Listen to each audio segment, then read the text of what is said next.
ఈనాడు, Andhrajyothi, Disha, Deccan Chronicle, bold items, banner items, ACB formula case. అరే you can talk politics after 2-3 రోజుల తర్వాత కూడా మాట్లాడవచ్చు. 2 సంవత్సరాల నుంచి మాట్లాడుతున్నామండి. ACB case, formula. ఇంటెన్షన్ చూడండి, మ్యాలిఫైడ్ ఇంటెన్షన్ చూడండి మీరు. అసలు ఈ అంశమే రాష్ట్రంలో ఎవరు మాట్లాడొద్దు అన్నట్టు ఏ విధంగా అయితే. నేను అనేది ఏంటంటే ఇవాళ ఇక్కడ మేము అప్పుడు గ్రూప్ 1 లీకేజీ జరిగినప్పుడు మమ్మల్ని అప్పుడు తక్కువ మంది చూడొచ్చు, అప్పుడు చేసాం. ఇప్పుడు గ్రూప్ 1 అభ్యర్థులు క్యాన్సిల్ చేయాలన్నప్పుడు, ఇప్పుడు కాదు 6 నెలల నుంచి ఉద్యమాలు చేస్తున్నారు, అప్పుడు కూడా చేసాం. సో వీఆర్ మీ టైంలో చేసాం. మీ టైంలో మాకు మా ఛానల్ కొంచెం అప్పుడు డిజిటల్ ఛానల్ ఉండే ఎక్కువ కవరేజ్ రాకపోవచ్చు, బట్ అప్పుడు చేసాం, ఇప్పుడు చేసాం, ఎప్పుడు కూడా చేస్తాం. ఇన్ఫాక్ట్ గ్రూప్ 1 ఆందోళన కవర్ చేస్తే మా రిపోర్టర్ అరెస్ట్ చేశారు, మీకు గుర్తునే ఉంటది. ఉస్మాన్ యూనివర్సిటీ.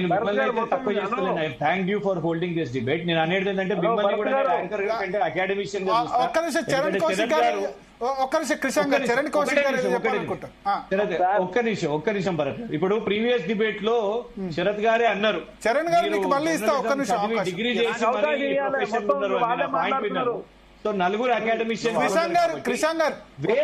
వల్ల దేశ వ్యవస్థలోనే గుజరాత్ లో ఎన్ని పేపర్లు లీక్లు అయినాయో, రాజస్థాన్ లో ఎన్ని పేపర్ 26, 30 ఒక్కొక్క రాష్ట్రంలో. I think education system it self, మన ఇంటిగ్రిటీ, ఒక ఎగ్జామినేషన్, ఒక వ్యక్తి అయినా, ఒక వ్యవస్థ అయినా, గవర్నమెంట్ అయినా, ఎంప్లాయీస్ అయినా, I think the system should not fail. ఇవాళ సిస్టమ్ ఫెయిల్ అయింది. We have to address that.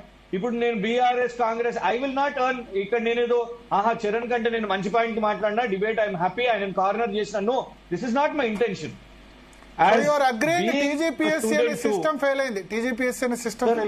ఇప్పుడు ఎస్ సార్, ఇప్పుడు యూజీసీ ఉండే last year UGC exam, NET exam కూడా పోయింది అన్న తర్వాత ఆ ఎగ్జామ్ కండక్ట్ చేసిన వాళ్ళు ఇమీడియట్లీ క్యాన్సిల్డ్ డౌన్, ఇది జరిగింది అని తప్పు ఒప్పుకున్నారు.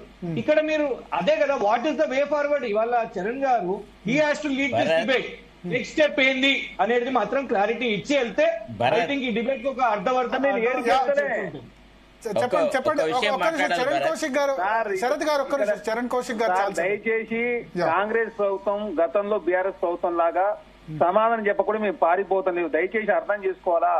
గతంలో 13 పేపర్ లీక్ అయినప్పుడు ఎవరైనా స్పందించిరా అండి? ఇంకొకటి మీరు చూస్తా ఉన్నారు, ఉద్యోగ ఉపాధ్యాయుల సంఘాలకు సంబంధించి ఇంతకుముందు కేసీఆర్ ప్రభుత్వంతో బ్యాన్ చేశారు. ఈ రోజే బ్యాన్ నిన్ననే ఓపెన్ చేసి వాళ్ళకి సంబంధించినటువంటి 9 ఉద్యోగ సంఘాలకు సంబంధించినటువంటి వాళ్ళకి సంబంధించిన కౌన్సిల్ కూడా ఏర్పాటు చేసింది రాష్ట్ర ప్రభుత్వం. ప్రజాస్వామ్యం బతుకుండాలని చెప్పి కాంగ్రెస్ ప్రభుత్వం కోరుకుంటుంటే అనవసరం ప్రతిదాన్ని తీసుకొచ్చి మాకు ఆపాదించే ప్రయత్నం చేస్తా ఉంది తప్ప కాదండి. ప్రతిపక్ష నాయకులు అసెంబ్లీ రావాలి కదా, బాధ్యత ఉందా లేదా ప్రతిపక్ష నాయకుడికి? కాదండి, ప్రతిపక్ష నాయకుడికి బాధ్యత ఉందా లేదా? కేసీఆర్ గారికి 2 గంటల పాటు 50 లక్షలు తీసుకోబోతాడు. ప్రజా సంస్థల మీద కేసీఆర్ గారు మాట్లాడకుండా కేటీఆర్ గారు ఇప్పుడు మాట్లాడితే తెలంగాణ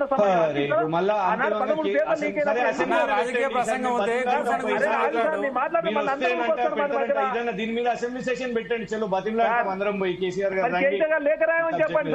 అసెంబ్లీ సెషన్ కేసీఆర్ గారు లేఖ రాయమని చెప్పండి, నేను వస్తా అసెంబ్లీ అసెంబ్లీ సెషన్ పెట్టండి. లేఖ కావాలన్నా మీకు?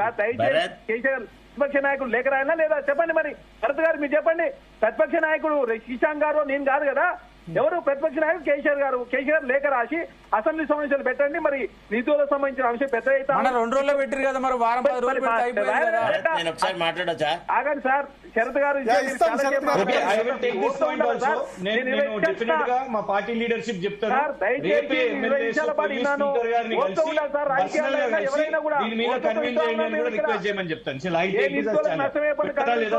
దయచేసి మా ప్రభుత్వానికి ఆపాదించే ప్రయత్నం మానుకోవాలి. చరణ్ గారు రాష్ట్రంలో ఒక్క పేపర్ లీక్ అయినా అండి? కేసీఆర్ గారి ప్రభుత్వంలో 13 పేపర్ లీక్ అయితే పరిస్థితి ఎగ్జామ్ పెడితే కదా నేను లీక్ అయ్యాను ఫస్ట్. మీరు ఎగ్జామ్ నోటిఫికేషన్ ప్రయత్నం చేస్తున్నారు సార్. కోర్టులో ఉన్న దాన్ని కూడా ప్రతిదాన్ని కాంగ్రెస్ ప్రభుత్వానికి ఆపది. వ్యవస్థలను ధ్వంసం చేసిన కేసీఆర్ ప్రభుత్వంలో మేము చేసినాం, ధ్వంసం చేసినాం. ఆనాడు రాజకీయ పునరావాస కేంద్రంగా కేసీఆర్ గారు మార్చారు ఈ వ్యవస్థలన్నీ కూడా.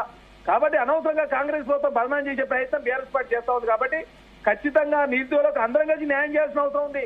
నిరుద్యోగ సమాజానికి న్యాయం చేసినప్పుడే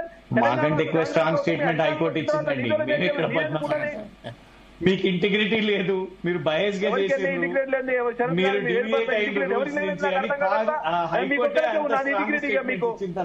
ఇంటిగ్రిటీ మీకు ఒక్కరికే ఉన్నదా? మరి మీరు చెప్పండి. మరి ఏమన్నా మాట్లాడండి.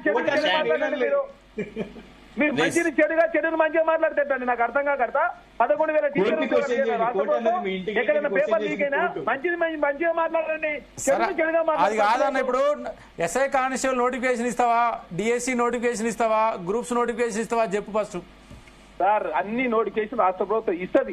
ఎప్పుడు గవర్నమెంట్ అయిపోయినా 5 years అయిపోయినాక ఇస్తారా? గుర్తుపెట్టుకోండి. హలో, ఒక్క పేపర్ లీక్ కాకుండా తెలంగాణ రాష్ట్ర ఎగ్జామ్స్ నిర్వహించి అన్నా నువ్వు జడ్జిమెంట్ చదవన్నా నీకు 100 పేజీలు, అది 222 పేజీలు రాసింది. ముందుకు పోతా ఉంది కదా. నీతోలకు అన్యాయం పనులు కాంగ్రెస్ ప్రభుత్వం చేస్తున్నా చెప్పండి మీరు.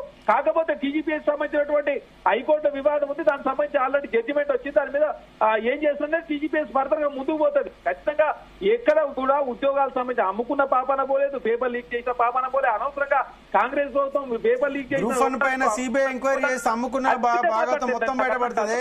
గ్రూప్ వన్ లా కంపల్సరీ ఉద్యోగాలు అమ్మిరు.